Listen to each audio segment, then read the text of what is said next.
Jésus n'a pas appris à ses disciples à prier comme un professeur enseignerait une équation à ses élèves.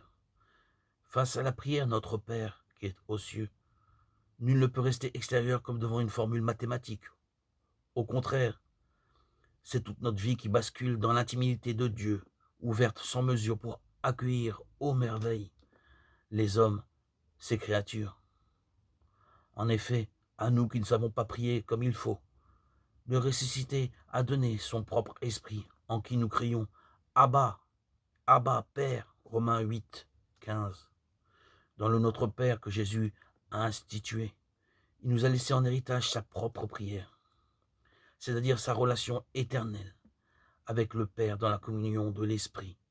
Pour un chrétien, la prière n'a pas d'autre fin que de le faire entrer, seconde après seconde, dans la vie de la Sainte Trinité.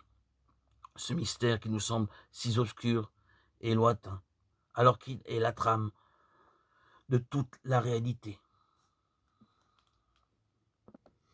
Et c'est avec cette prière que nos cœurs se transformeront peu à peu dans le cœur de Jésus. C'est avec Jésus et en Jésus que nous offrirons au Père l'hommage de nos prières.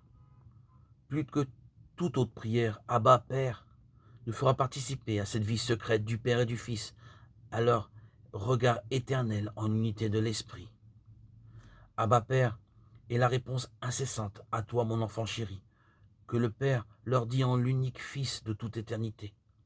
Ce sera aussi bien leur réponse la plus vraie à l'appel qui s'élève de leur propre cœur, fait par Dieu, fait pour Dieu et à jamais inassouvi, tant qu'ils ne seront pas entrés dans la gloire de Dieu.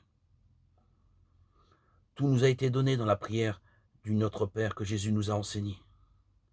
Et contre toute tentation de chercher des techniques compliquées de méditation, il nous faut entrer comme des enfants et des pauvres dans la déroutante simplicité du mystère infini que révèlent ces mots. Ils sont les premiers que nous avons appris pour prier. Puissent-ils être les derniers que nous prononcerons à l'heure de l'abandon définitif dans les mains du Père.